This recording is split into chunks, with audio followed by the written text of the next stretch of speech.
श्रीमद् भागवत कथा आरंभ भाग 18। गोपाल बालम भुवनैकपालम संसार माया मतिमोह जालम यशो विशालम शिशुपाल कालम बालम मुकुंदम मनसा स्मरामि।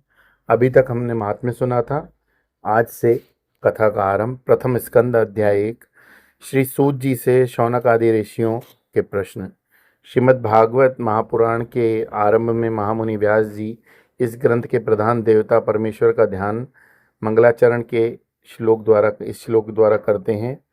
जन्माद्यस्य यतोऽन्वयादि तरतश्चार्थेष्वभिज्ञः स्वराट् तेने ब्रह्महृदायादि कवये मुह्यन्ति यत्सूरयः तेजो वारिमृदां यथा विनिमयो यत्र त्रिसर्गो मृषा धाम्ना स्वेन यदा निरस्तकुहकं सत्यं परम धीमहि। जिस परमात्मा से इस ईश्वर की उत्पत्ति हुई, पालन तथा प्रलय होते हैं, जो सभी पदार्थों में सत भाव से रहने वाले हैं तथा असत पदार्थों से पृथक होते हुए भी असत पदार्थों को चेतन तत्व के द्वारा आधार दे रहा, परतंत्र नहीं स्वयं प्रकाशमान है। इसी परमात्मा से ब्रह्मा जी हिरण्यगर्भ की उत्पत्ति हुई। उसी से अपने संकल्प मात्र से ब्रह्मा जी को वेद ज्ञान कराया, जिसके विषय में बड़े बड़े विद्वान भी मोहित हो जाते हैं।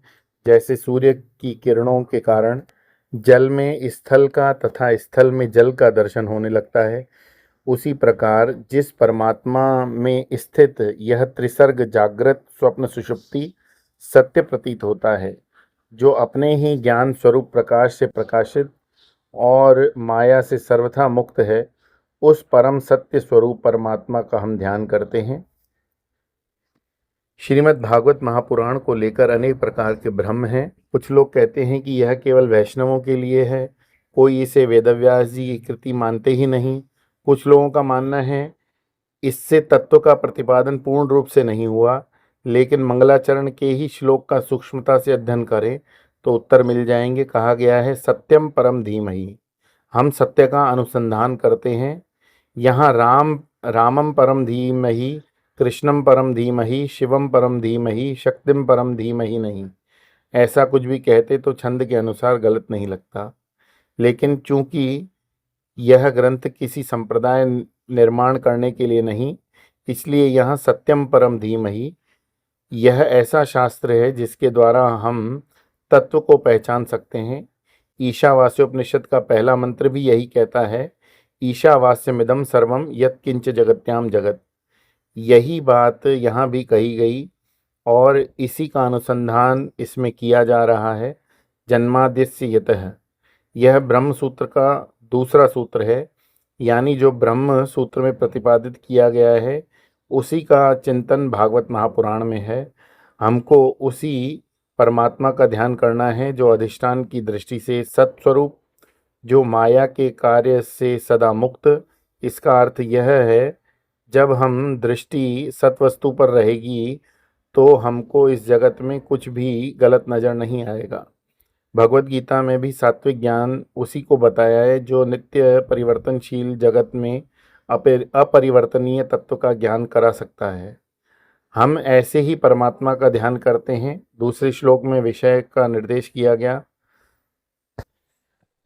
धर्म प्रोजित कैतवोत्र परमो निर्मत्सराणां सतां वैद्यं वास्तवमत्र वस्तु शिवदं तापत्रयोन्मूलम्।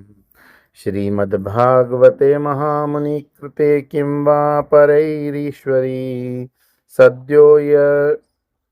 सद्योरवरुध्यतेऽत्र कृतिभिः शुश्रूषुभिस्सक्षणात्।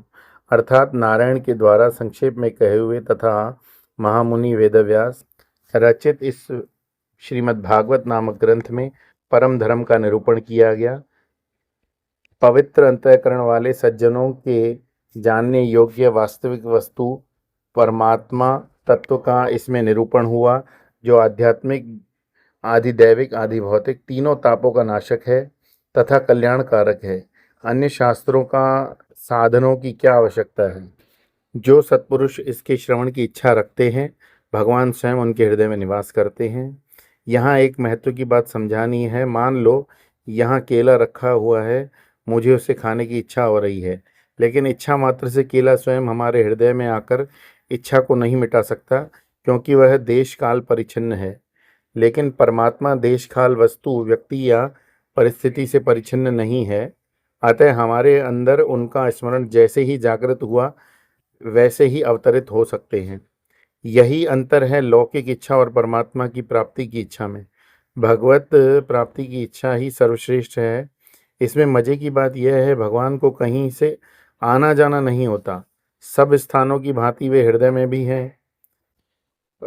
स्मरण से वे हमें उपलब्ध हो जाते हैं। इस प्रकार उनकी उपलब्धि हमें कैसे हो सकती है, इसी का निरूपण इस ग्रंथ में विस्तार से हुआ है। अब तीसरे मंत्र में इसके मूल का वर्णन करते हैं। निगमकल्पतरोर्गलितं फलं शुकमुखाद्रमृत संयुतं पिबत भागवतं रसमालयं मुहुरहो रसिका भुवि भावुकः। अर्थात, हे रस के प्रेमी भक्तजन, यह श्रीमद् भागवत वेद रूप कल्प वृक्ष का पका हुआ फल है। सुखदेव रूप तोते के मुख का स्पर्श पाकर उसके अमृत रस से युक्त हो गया। इसमें रस ही है। यह रस पृथ्वी के सभी प्राणियों के लिए सुलभ। तुम सब इस रस का बार बार पान किया करो। जिस फल को तोता खाता है वह बहुत मीठा होता है। यहाँ शुक्राचार्य जी ने सभी शास्त्रों के रस को ग्रहण करके इस शास्त्र का उपदेश किया। अतः यह वेदों का फल होते हुए भी बहुत रसीला है। भगवान के रसिक भक्तों द्वारा बारंबार पान करने के लिए है। भगवान के रसिक भक्तों और शुष्क वेदांतियों में बहुत बड़ा फर्क है। शुष्क वेदांती दूसरों को सिखाने में अपना जीवन बर्बाद कर लेता है, लेकिन भक्त को अपने जीवन में ऐसा रस प्राप्त होता है, वह उसमें मस्त रहता है।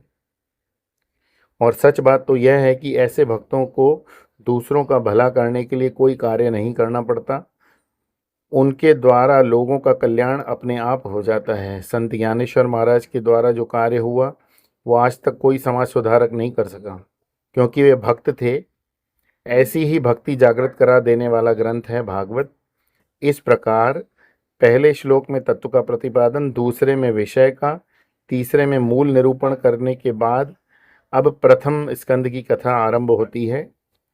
एक बार की बात है, नैमिषारण्य में अपने जीवन को सुंदर बनाने के लिए शौनक आदि ऋषियों ने 1000 वर्ष तक चलने वाला यज्ञ आरंभ किया। उन्होंने सुबह का अग्निहोत्र आदि कार्यक्रम पूरा कर लिया।